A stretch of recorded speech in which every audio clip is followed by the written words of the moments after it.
بسم الله الرحمن الرحيم.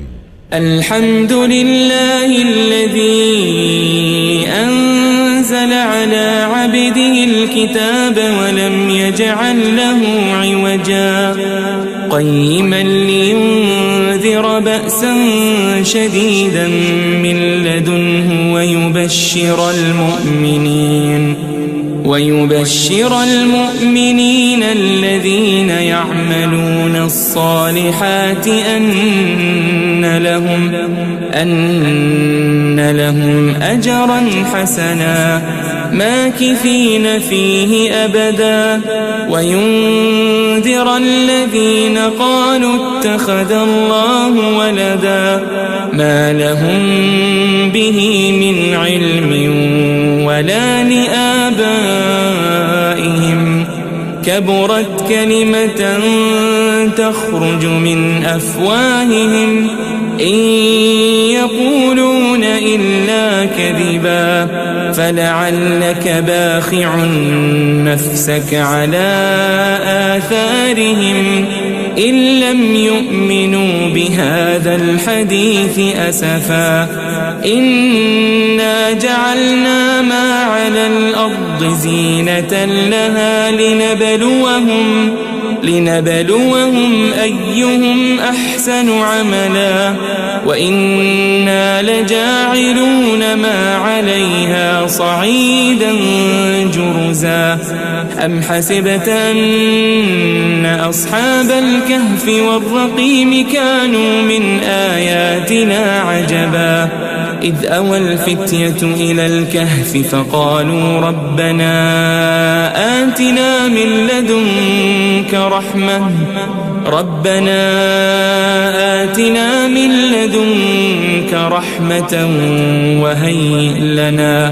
وهيئ لنا من أمرنا رشدا فضربنا على آذانهم في الكهف سنين عددا ثم بعثناهم لنعلم أي الحزبين أحصى لما لبثوا أمدا نحن نقص عليك نبأهم بالحق إنهم فتية آمنوا بربهم وزدناهم هدى وربطنا على قلوبهم إذ قاموا فقالوا ربنا رب السماوات والأرض لن ندعو من دونه إلها لقد قلنا إذا شططا هؤلاء قوم اتخذوا من دونه آلهة لولا يأتون عليهم بسلطان بين فمن أظلم ممن افترى على الله كذبا وإذ اعتزلتموهم وما يعبدون إلا الله فأووا إلى الكهف ينشر لكم ربكم من رحمته ويهيئ لكم من أمركم مرفقا وترى الشمس إذا طلعت تزاور عن كهفهم ذات اليمين وإذا غربت تقرضهم ذات الشمال وهم في فجوة منه ذلك من آيات الله من يهد الله فهو المهتد ومن يضلل فلن تجد له وليا مرشدا وتحسبهم أيقاظا وهم رقود ونقلبهم ذات اليمين وذات الشمال وكلبهم باسط ذراعيه بالوصيد لو اطلعت عليهم لوليت منهم فرارا ولملئت منهم رعبا وكذلك بعثناهم ليتساءلوا بينهم قال قائل منهم كم لبثتم قالوا لبثنا يوما أو بعض يوم قالوا ربكم أعلم بما لبثتم فابعثوا أحدكم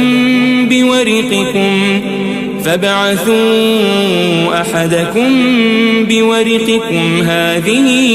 إلى المدينة فلينظر أيها أزكى طعاما فليأتكم برزق منه وليتلطف ولا يشعرن بكم أحدا إنهم إن يظهروا عليكم يرجموكم أو يعيدوكم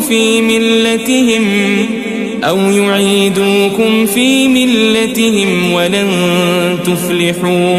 ولن تفلحوا إذن أبدا وكذلك أعثرنا عليهم ليعلموا أن وعد الله حق وأن الساعة لا ريب فيها إذ يتنازعون بينهم أمرهم فقالوا ابنوا عليهم بنيانا ربهم أعلم بهم قال الذين غلبوا على أمرهم لنتخذن عليهم مسجدا سيقولون 3 رابعهم كلبهم ويقولون 5 سادسهم كلبهم رجما بالغيب ويقولون 7 وثامنهم كلبهم قل ربي أعلم بعدتهم ما يعلمهم إلا قليل فلا تمار فيهم إلا مراء ظاهرا ولا تستفت فيهم منهم أحدا ولا تقولن لشيء إني فاعل ذلك غدا إلا أن يشاء الله واذكر ربك إذا نسيت وقل عسى أن يهديني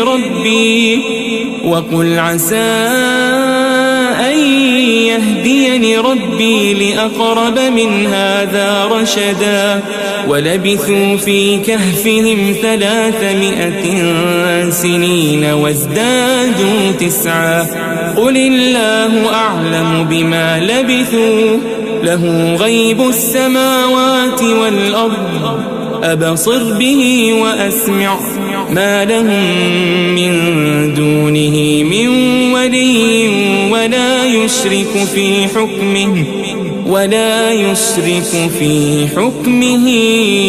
أحدا واتل ما أوحي إليك من كتاب ربك لا مبدل لكلماته ولن تجد من دونه ملتحدا واصبر نفسك مع الذين يدعون ربهم بالغداة والعشي يريدون وجهه ولا تعد عيناك عنهم تريد زينة الحياة الدنيا ولا تطع من أغفلنا قلبه عن ذكرنا واتبع هواه وكان أمره فرطا وقل الحق من ربكم فمن شاء فليؤمن ومن شاء فليكفر إنا أعتدنا للظالمين نارا أحاط بهم سرادقها وإن يستغيثوا يغاثوا بماء كالمهل يشوي الوجوه بئس الشراب وساءت مرتفقا إن الذين آمنوا وعملوا الصالحات إنا لا نضيع أجر من أحسن عملا أولئك أولئك لهم جنات عدن تجري من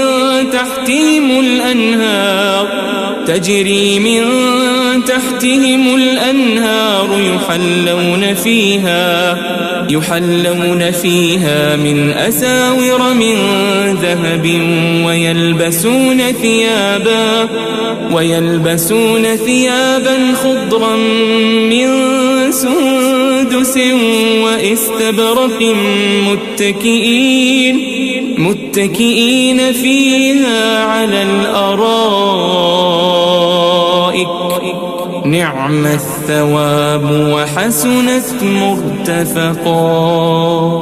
واضرب لهم مثل الرجلين جعلنا لأحدهما جنتين من أعناب وحففناهما بنخل وجعلنا بينهما زرعا كلتا الجنتين آتت أكلها ولم تظلم منه شيئا وفجرنا خلالهما نهرا وكان له ثمر فقال لصاحبه وهو يحاوره أنا أكثر منك مالا وأعز نفرا. ودخل جنته وهو ظالم لنفسه قال ما أظن أن تبيد هذه أبدا وما أظن الساعة قائمة ولئن رددت إلى ربي لأجدن خيرا منها منقلبا. قال له صاحبه وهو يحاوره أكفرت بالذي خلقك من تراب ثم من نطفة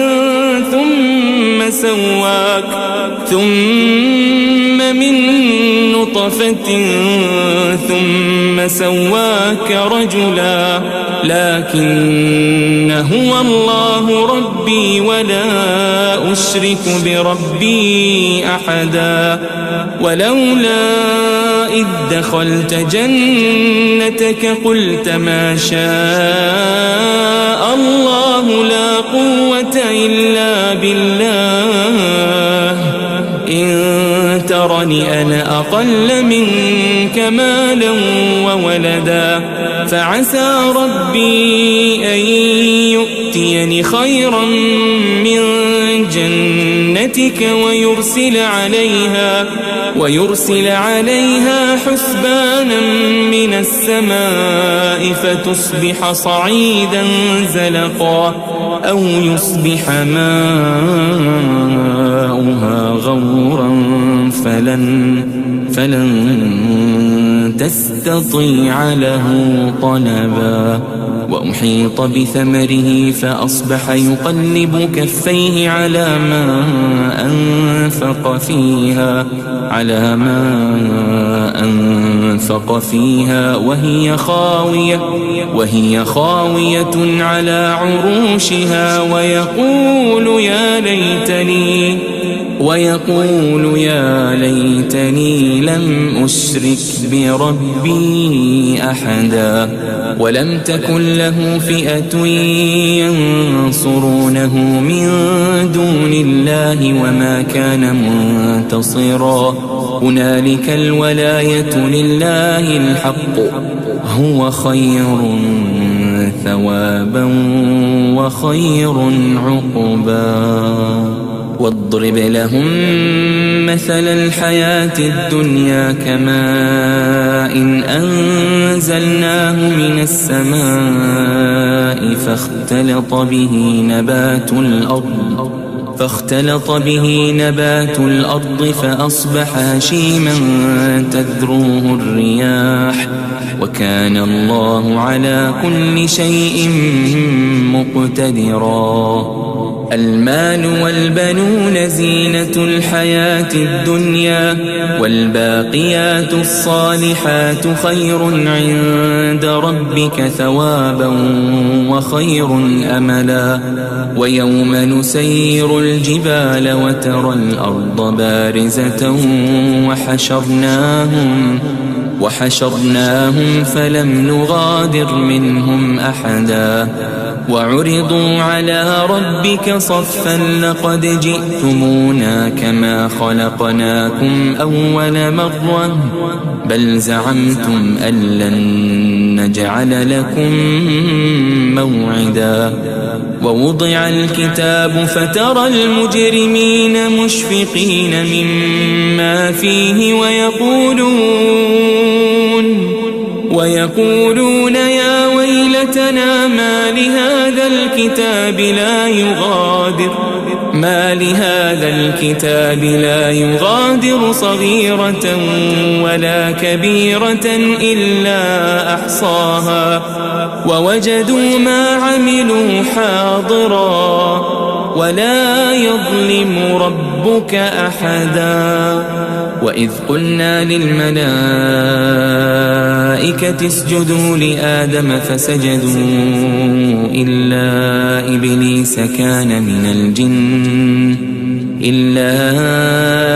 إبليس كان من الجن ففسق عن أمر ربه أفتتخذونه وذريته أولياء من دوني وهم لكم عدو بئس للظالمين بدلا ما أشهدتهم خلق السماوات والأرض ولا خلق أنفسهم وما كنت متخذ المضلين عضدا ويوم يقول نادوا شركائي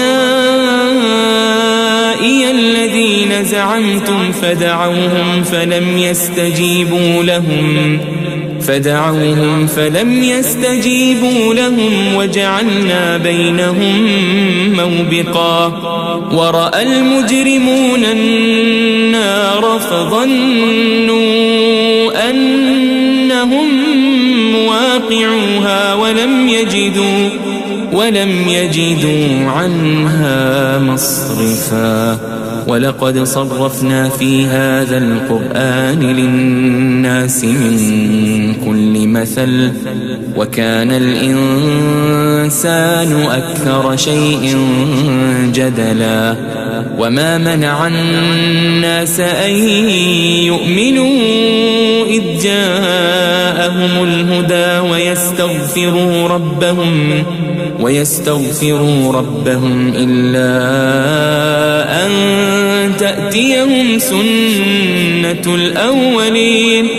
إلا أن تأتيهم سنة الأولين أو يأتيهم العذاب قبلا وما نرسل المرسلين إلا مبشرين ومنذرين ويجادل الذين كفروا بالباطل ليدحضوا به الحق واتخذوا آياتي وما أنذروا هزوا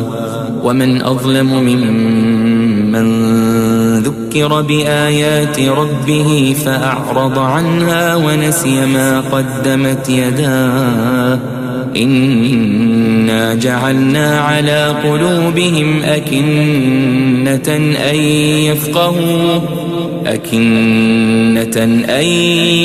يفقهوه وفي آذانهم وقرا وإن تدعهم إلى الهدى فلن يهتدوا إذن أبدا وربك الغفور ذو الرحمة لو يؤاخذهم بما كسبوا لعجل لهم العذاب بل لهم موعد لن يجدوا من دونه موئلا وتلك القرى أهلكناهم لما ظلموا وجعلنا لمهلكهم موعدا وإذ قال موسى لفتاه لا أبرح حتى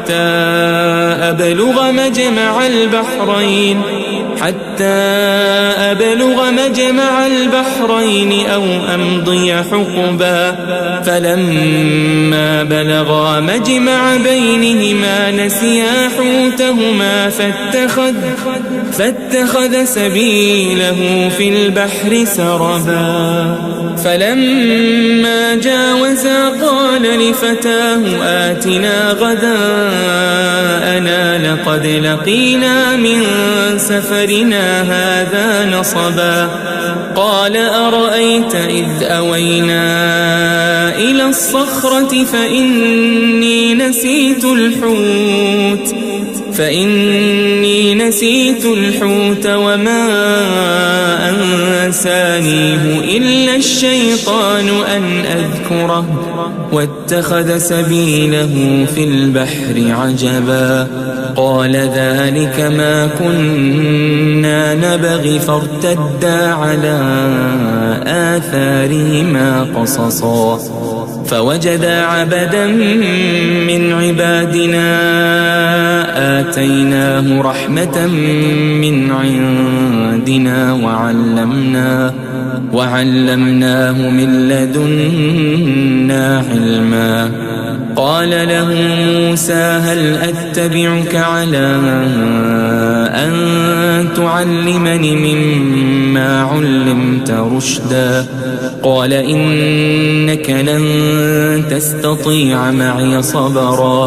وكيف تصبر على ما لم تحط به خبرا قال ستجدني إن شاء الله صابرا ولا أعصي لك أمرا قال فإن اتبعتني فلا تسألني عن شيء حتى أحدث لك منه ذكرا فانطلقا حتى إذا ركبا في السفينة خرقها قال أخرقتها لتغرق أهلها لقد جئت شيئا إمرا قال ألم أقل إنك لن تستطيع معي صبرا قال لا تؤاخذني بما نسيت ولا ترهقني من أمري عسرا فانطلقا حتى إذا لقيا غلاما فقتله قال أقتلت نفسا زكية بغير نفس لقد جئت شيئا نكرا قال ألم أقل لك إنك لن تستطيع معي صبرا قال إن سألتك عن شيء بعدها فلا تصاحبني قد بلغت من لدني عذرا فانطلقا حتى إذا أتيا أهل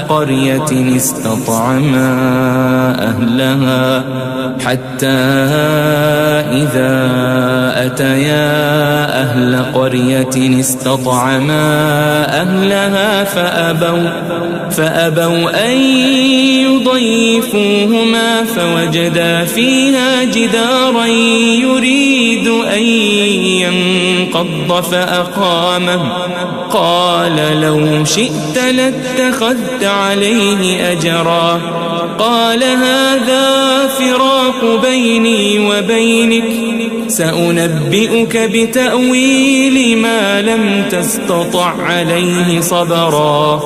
أما السفينة فكانت لمساكين يعملون في البحر فأردت أن أعيبها وكان وراءهم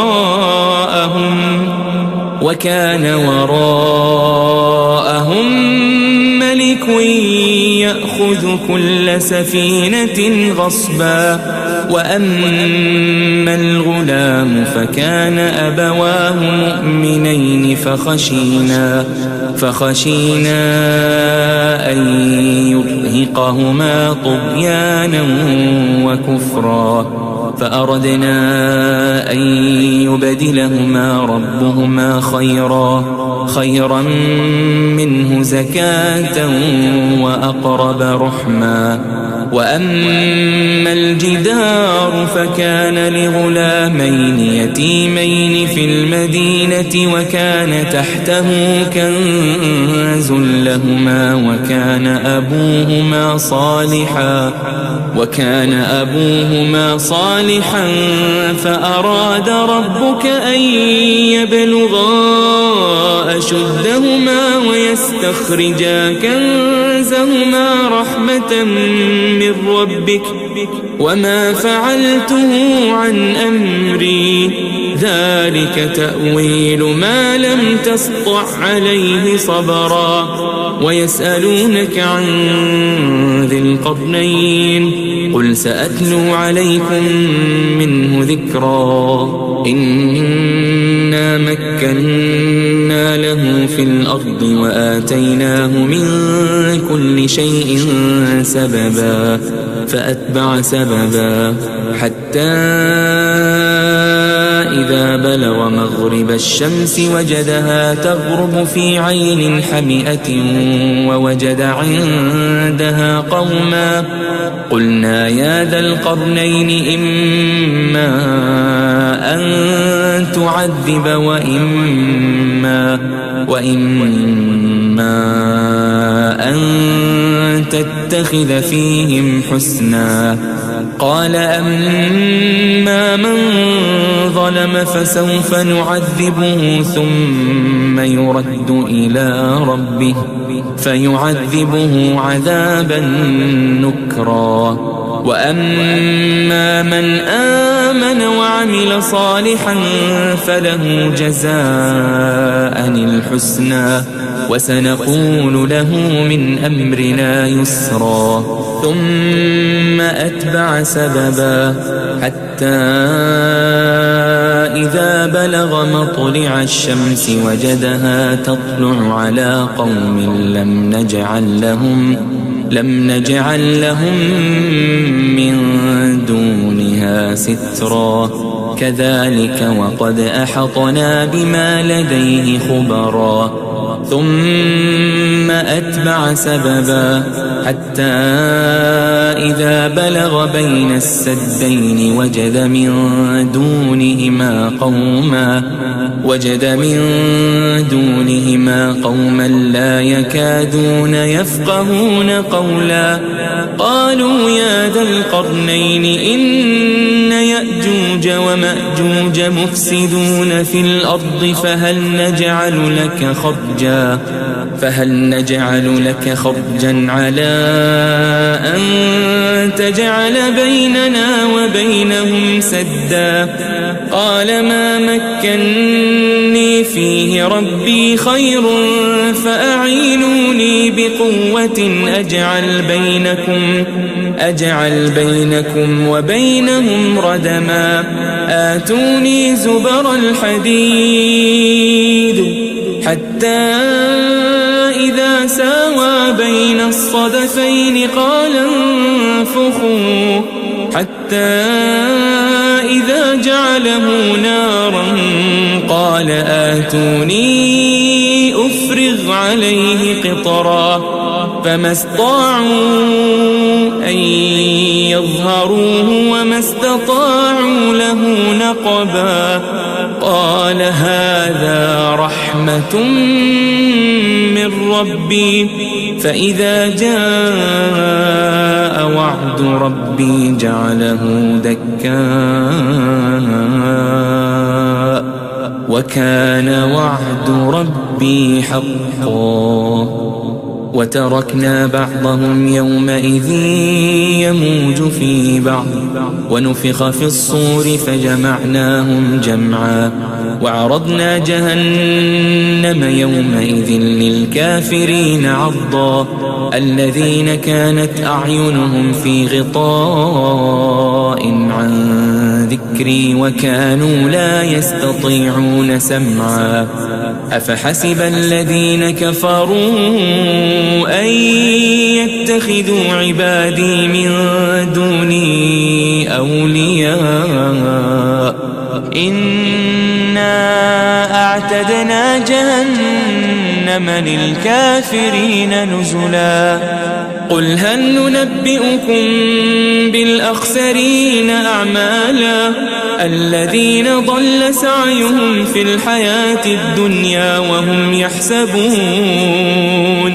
وهم يحسبون أنهم يحسنون صنعا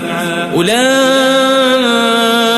الذين كفروا بآيات ربهم ولقائه فحبطت أعمالهم فلا نقيم لهم يوم القيامة وزنا ذلك جزاؤهم جهنم بما كفروا واتخذوا آياتي ورسلي هزوا إن الذين آمنوا وعملوا الصالحات كانت لهم جنات الفردوس نزلا خالدين فيها لا يبغون عنها حولا قل لو كان البحر مدادا لكلمات ربي لنفد البحر قبل أن تنفد كلمات ربي ولو جئنا بمثله مددا قل إنما أنا بشر مثلكم يوحى إلي أنما إلهكم إله واحد فمن كان يرجو لقاء ربه فليعمل عملا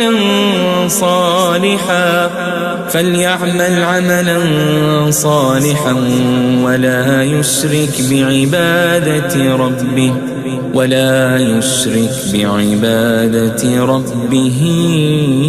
أحدا.